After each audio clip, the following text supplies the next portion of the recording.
ಕರ್ನಾಟಕದ 2 ಕ್ಷೇತ್ರಗಳ ಉಪಚುನಾವಣೆಗೆ 2 ಪಕ್ಷಗಳಿಂದ ಅಭ್ಯರ್ಥಿಗಳ ಘೋಷಣೆಯಾಗಿದೆ. ಕಾಂಗ್ರೆಸ್ ಪಾಲಿಗೆ ಕಗ್ಗಂಟಾಗಿದ್ದ ದಾವಣಗೆರೆಗೆ ಕೊನೆಗೂ ಶಾಮನೂರು ಮೊಮ್ಮಗನಿಗೆ ಟಿಕೆಟ್ ಸಿಕ್ಕಿದೆ. ಆದರೆ ಸಮರ್ಥಿಗೆ ಟಿಕೆಟ್ ಕೊಟ್ಟಿದ್ದಂತೆ ಮುಸ್ಲಿಂ ಸಮುದಾಯದವರು ಬೀದಿಗಿಳಿದಿದ್ದಾರೆ. ಕಾಂಗ್ರೆಸ್ಗೆ ಈ ಸಲ ಸೋಲಿನ ರುಚಿ ತೋರಿಸಲೇಬೇಕು ಅಂತ ಬ್ರದರ್ಸ್ ಸಮರ ಸಾರಿದ್ದಾರೆ. ಬಾಗಲಕೋಟೆಗೆ ಉಮೇಶ್ ಮೇಟಿ, ದಾವಣಗೆರೆ ಸೀಟ್ ಕೂಡ ಮಲ್ಲಿಕಾರ್ಜುನ್ ಅವರಿಗೆ ಯಾರು ಗೆಲ್ಬಹುದು ಅವರಿಗೆ ಕೊಡ್ತಾರೆ. ಮತ್ತೆ ಬಿ ಫಾರಂ ಅವ್ರ ಬಲಿಗೆ ಹೋಗ್ತಂತ ಅಂತ ಹೇಳಿದ್ರೆ ನಾವು ತಕ್ಕಂತ ಪಾಠ ಕಲಿಸ್ಲೇಬೇಕಲ್ಲ. ನಮ್ಮನೆಗೆ ಎಲ್ಲರೂ ಪ್ರೀತಿಯಿಂದ ಟಿಕೆಟ್ ಕೊಟ್ಟಿದ್ದಾರೆ. ಬಾಗಲಕೋಟೆಯಲ್ಲಿ 100% ಭಾರತೀಯ ಜನತಾ ಪಕ್ಷಕ್ಕೆ ಗೆಲುವು. ಟಿಕೆಟ್ ಕಗ್ಗಂಟಿಗೆ ಮುಕ್ತಿ, ನಿಲ್ತಿಲ್ಲ ಜಂಗಿ ಕುಸ್ತಿ. ಮೇಟಿ ಮತ್ತು ಶಾಮನೂರು ಕುಟುಂಬಕ್ಕೆ ಕೈ ಮಣೆ. ರಾಜ್ಯ ರಾಜಕೀಯದಲ್ಲಿ ಬೈ ಎಲೆಕ್ಷನ್ ಬಿರುಗಾಳಿ ಜೋರಾಗಿ ಬೀಸೋದಕ್ಕೆ ಶುರುವಾಗಿದೆ. ಚುನಾವಣೆ ಹತ್ತಿರವಾಗ್ತಾ ಇದ್ದಂತೆ 2 ಪಕ್ಷಗಳು ರಣತಂತ್ರ ಶುರು ಮಾಡಿವೆ. ಕಮಲ ಪಾಳಯದಲ್ಲಿ ಟಿಕೆಟ್ ಅನೌನ್ಸ್ ಆಗಿ 4-5 ದಿನವೇ ಆಗೋಯಿತು. ಆದರೆ ಕಾಂಗ್ರೆಸ್ಗೆ ಮಾತ್ರ ಟಿಕೆಟ್ ಹಂಚಿಕೆಯೇ ಕಗ್ಗಂಟಾಗಿ ಹೋಗಿತ್ತು. ಹೀಗಾಗಿಯೇ ಇಷ್ಟು ದಿನ ಅಳೆದು ತೂಗಿ ಈಗ ಟಿಕೆಟ್ ಫೈನಲ್ ಮಾಡಿದ್ದಾರೆ. ಕುಟುಂಬ ರಾಜಕೀಯಕ್ಕೆ ಮತ್ತೆ ಮಣೆ ಹಾಕಲಾಗಿದ್ದು, ದಾವಣಗೆರೆಯಲ್ಲಿ ಶಾಮನೂರು ಮೊಮ್ಮಗನಿಗೆ ಟಿಕೆಟ್ ಭಾಗ್ಯ ಸಿಕ್ಕರೆ, ಬಾಗಲಕೋಟೆಯಲ್ಲಿ ಮೇಟಿ ಮಗನಿಗೆ ಕಾಂಗ್ರೆಸ್ ಟಿಕೆಟ್ ಸಿಕ್ಕಿದೆ. ಇದೇ ಈಗ ಮತ್ತೊಂದು ಸುತ್ತಿನ ಜಂಗಿ ಕುಸ್ತಿಗೆ ವೇದಿಕೆ ಮಾಡಿಕೊಟ್ಟಿದೆ. ನಮಗೆ ಕಾಂಗ್ರೆಸ್ ಪಕ್ಷದಿಂದ ಬಹಳ ನೋವಾಗಿದೆ ಸರ್. ಬೈ ಎಲೆಕ್ಷನ್ ಅನ್ನೋದು ಕಾಂಗ್ರೆಸ್ ಪಾಲಿಗೆ ಅಗ್ನಿ ಪರೀಕ್ಷೆಯಾಗಿ ಮಾರ್ಪಟ್ಟಿದೆ. ಯಾಕಂದ್ರೆ 2 ಕ್ಷೇತ್ರದಲ್ಲಿ ಇದ್ದಿದ್ದು ಕಾಂಗ್ರೆಸ್ ನಾಯಕರೇ, ಜೊತೆಗೆ ಸರ್ಕಾರ ಇರೋದು ಕೂಡ ಕಾಂಗ್ರೆಸ್. ಹೀಗಾಗಿ 2 ಕ್ಷೇತ್ರವನ್ನ ಗೆಲ್ಲಲೇಬೇಕು ಅನ್ನೋ ಜಿದ್ದಿಗೆ ಬಿದ್ದಿದೆ.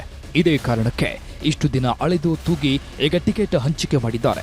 ದಾವಣಗೆರೆ ದಕ್ಷಿಣ ಕ್ಷೇತ್ರಕ್ಕೆ ಸಮರ್ಥವರನ್ನ ಆಯ್ಕೆ ಮಾಡಿದರೆ, ಬಾಗಲಕೋಟೆಯಿಂದ ಉಮೇಶ್ ಮೇಟಿಗೆ ಮಣೆ ಹಾಕಿದ್ದಾರೆ. ಬಾಗಲಕೋಟೆಗೆ ಉಮೇಶ್ ಮೇಟಿ ಎರಡನೇ ಮಗ. ದಾವಣಗೆರೆ ಸೀಟ್ ಕೂಡ ನಿನ್ನೆ ಎಲ್ಲ ಮೈನಾರಿಟಿ ಲೀಡರ್ಸು, ಚೀಫ್ ಮಿನಿಸ್ಟರು, ನಾನು ಒಮ್ಮತದ ತೀರ್ಮಾನಕ್ಕೆ ಬಂದಿದೆ. ಒಮ್ಮತಕ್ಕೆ ಚುನಾವಣೆ ಮಾಡಿ 2 ಸೀಟನ್ನು ಕೂಡ ಗೆಲ್ಸ್ಕೊಂಡು ಬರ್ತೀವಿ ಅಂತ ಹೇಳಿ ಒಪ್ಕೊಂಡಿದ್ದಾರೆ. ಏನು ಅಲ್ಪಸಂಖ್ಯಾತರಾಗಿರ್ಬೋದು, ಎಲ್ಲ ಸಮಾಜದವರು ಒಟ್ಟುಗೂಡಿ ಈ ಕಾಂಗ್ರೆಸ್ ಪಕ್ಷದ ಅಭ್ಯರ್ಥಿನ ನಾವು ಗೆಲ್ಸ್ಬೇಕಿದೆ. 2 ಕಡೆಗೂ ಯಾವಾಗಲೂ ಪ್ರತಿ ಎಲೆಕ್ಷನ್ ನೀವು ನೋಡ್ರಿ, ಆಸ್ಪಿರೆಂಟ್ಸ್ ಭಾಳ ಜನ ಇರ್ತಾರೆ. ಆಮೇಲೆ ಆಸ್ಪಿರೆಂಟ್ಸ್ ಅವರು ಕೇಳ್ತಾರೆ, ಅದರಲ್ಲಿ ಏನೂ ತಪ್ಪಿಲ್ಲ. ಕೊನೆಗೆ ಪಾರ್ಟಿ ಯಾರು ಸಮರ್ಥ ವ್ಯಕ್ತಿ ಇದ್ದಾರೆ, ಯಾರು ಗೆಲ್ಬೋದು ಅವರಿಗೆ ಕೊಡ್ತಾರೆ, ಯಾರು ಊರನ್ನ ಮುಂದುವೈತಾರೆ ಅವರಿಗೆ ಕೊಡ್ತಾರೆ. ಕಾಂಗ್ರೆಸ್ ಅಭ್ಯರ್ಥಿ ಆಯ್ಕೆ ಆಗಿರೋದ್ರಿಂದ ಸಮರ್ಥ ಮಲ್ಲಿಕಾರ್ಜುನ್ ಹಾಗೂ ಬಿಜೆಪಿ ಅಭ್ಯರ್ಥಿ ಶ್ರೀನಿವಾಸ ದಾಸಕರಿಯಪ್ಪ ಮಧ್ಯೆ ಜಿದ್ದಾಜಿದ್ದು ಶುರುವಾಗಿದೆ. ಶಾಮನೂರು ಸಮರ್ಥ ವಿರುದ್ಧ ತೊಡೆತಟ್ಟಿದ ಪೈಲ್ವಾನ್. ಸಣ್ಣ ಪುಟ್ಟ ಕಿಡಿಗೇಡಿಗಳಿರ್ತಾರೆ ಅಂದ್ರು ಮಲ್ಲಿಕಾರ್ಜುನ್.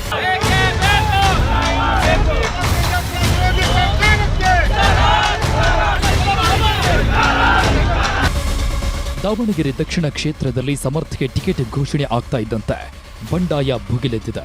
ಕಾಂಗ್ರೆಸ್ನಿಂದ ಟಿಕೆಟ್ ಆಕಾಂಕ್ಷಿಯಾಗಿದ್ದ ಸಾದಿಕ್ ಪೈಲ್ವಾನ್ ಬಂಡಾಯ ಅಭ್ಯರ್ಥಿಯಾಗಿ ಸ್ಪರ್ಧಿಸೋದಾಗಿ ಹೇಳಿದ್ದಾರೆ. ನಮಗೆ ಬಿ ಫಾರ್ಮ್ ಸಿಗುವ ಭರವಸೆ ಇತ್ತು, ಆದರೆ ಬಿ ಫಾರಂ ಕೊಟ್ಟಿಲ್ಲ. ಈ ಸಲ ದಾವಣಗೆರೆಯಲ್ಲಿ ಕಾಂಗ್ರೆಸ್ಗೆ ತಕ್ಕ ಪಾಠ ಕಲಿಸ್ತೀವಿ. 40 ವರ್ಷದಿಂದ ಕಾಂಗ್ರೆಸ್ಗಾಗಿ ದುಡಿದ್ರೂ ನಮಗೆ ಕಾಂಗ್ರೆಸ್ ಅನ್ಯಾಯ ಮಾಡಿದೆ. ನಾಳೆ ಸಾವಿರಾರು ಜನರೊಂದಿಗೆ ತೆರಳಿ ನಾನು ನಾಮಪತ್ರ ಸಲ್ಲಿಸ್ತೀನಿ ಅಂತ ತೊಡೆತಟ್ಟಿದ್ದಾರೆ ಪೈಲ್ವಾನ್. ಆದರೆ ನಾವು ಮುಸ್ಲಿಮರು, ಎಲ್ಲ ಜಾತಿಯವರು ಚೆನ್ನಾಗಿದ್ದೀವಿ, ಕೆಲವು ಕಿಡಿಗೇಡಿಗಳಿರ್ತಾರೆ ಅನ್ನೋದು ಸಚಿವ ಎಸ್ ಮಲ್ಲಿಕಾರ್ಜುನ್ ಕೊಟ್ಟ ಹೇಳಿಕೆ. ಎಲ್ಲ ಜಾತಿ ಜನಾಂಗದವ್ರು ಬಂದು ಹೇಳಿದ್ರಿಂದ ಆ ವಿಶ್ವಾಸದ ಮೇಲೆ ಜನ ತೀರ್ಮಾನ ಕೊಡ್ತಾರೆ.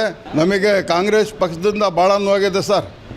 ನಾವು ಕಾಂಗ್ರೆಸ್ನವರೇ, ನಾವು 40 ವರ್ಷದಿಂದ ದುಡಿದಿದ್ವಿ ಸರ್. ಕಾಂಗ್ರೆಸ್ ಪಕ್ಷದಿಂದ ನಮಗೆ ಮೋಸ ಆಗಿದೆ. ಅಲ್ಪಸಂಖ್ಯಾತರಿಗೆ, ಆಯಿಂದ ವರ್ಗದವರಿಗೆ ನಾವು ಪಕ್ಕದ ಪಾಠ ಕಲಿಸ್ತೀವಿ ದಾವಣಗೆರೆ ದಕ್ಷಿಣ ಜಿಲ್ಲೆಯಲ್ಲಿ ಅಂತೇಳಿ ನಾನು ತಮ್ಮ ಮೂಲಕ ಹೇಳಕ್ಕೆ ಇಷ್ಟಪಡ್ತೇನೆ ಸರ್. ಎಲ್ಲ ನಾವು ಅಣ್ತಂಬದಂತ ಇದ್ದೀವಿ.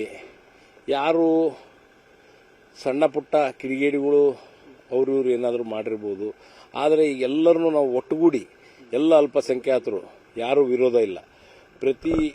ಎಲ್ಲ ಅಲ್ಪಸಂಖ್ಯಾತರಾಗಿರ್ಬೋದು, ನಮ್ಮ SC ST ಆಗಿರ್ಬೋದು, ಮತ್ತು ಎಲ್ಲ ಸಮಾಜದವರು ಬಾಂಧವ್ಯ ಚೆನ್ನಾಗಿದೆ. ಮುಂಚಿನಿಂದ 40 ವರ್ಷದಿಂದ ನಾವು ನೋಡ್ತಾ ಇದ್ದೀವಿ. ಎಲ್ಲರೂ ಅಣ್ತಂಬದಂತ ಇದ್ದೀವಿ. ಅದೇ ರೀತಿ ನಾವು ದಾವಣಗೆರೆಯಲ್ಲಿ ಶಾಂತಿ ನೆಲೆಸಬೇಕು. ದಾವಣಗೆರೆಯಲ್ಲಿ ಕಾಂಗ್ರೆಸ್ ಅಭ್ಯರ್ಥಿ ಮುಸ್ಲಿಂ ಸಮುದಾಯದವರೇ ಆಗ್ಬೇಕಂತ ಪಟ್ಟು ಹಿಡಿದು ಕೂತಿದ್ರು. ಅಲ್ಪಸಂಖ್ಯಾತರಿಗೆ ಟಿಕೆಟ್ ಕೊಡಿಸಬೇಕು ಅಂತ ಕೊನೆ ಕ್ಷಣದವರೆಗೂ ಪ್ರಯತ್ನ ಪಟ್ಟಿದ್ದು ಸಚಿವ ಜಮೀರ್ ಅಹಮದ್. ಆದರೆ ನಿನ್ನೆ ರಾತ್ರಿ ಸಚಿವ ಮಲ್ಲಿಕಾರ್ಜುನ್ ಮತ್ತು ಜಮೀರ್ ಅಹಮದ್ ಹಾಗೂ ಮುಸ್ಲಿಂ ನಾಯಕರನ್ನೆಲ್ಲ ಸಿಎಂ ಡಿಸಿಎಂ ಒಂದೇ ಕಡೆ ಸೇರಿಸಿದ್ರು. ಟಿಕೆಟ್ಗೋಸ್ಕರ ರಾಜೀನಾಮೆ ಕೊಡೋಕು ರೆಡಿ ಅನ್ನೋ ಮಟ್ಟಿಗೆ ಮಾತುಕತೆಗಳಾಯಿತು. ಕೊನೆಗೆ ಸುರ್ಜೇವಾಲಾ, ಸಿದ್ದರಾಮಯ್ಯ, ಡಿಕೆ ಶಿವಕುಮಾರ್ ಮುಂದೆ ಮುಸ್ಲಿಂ ನಾಯಕರು ಕೆಲವು ಬೇಡಿಕೆಗಳನ್ನಿಟ್ರು.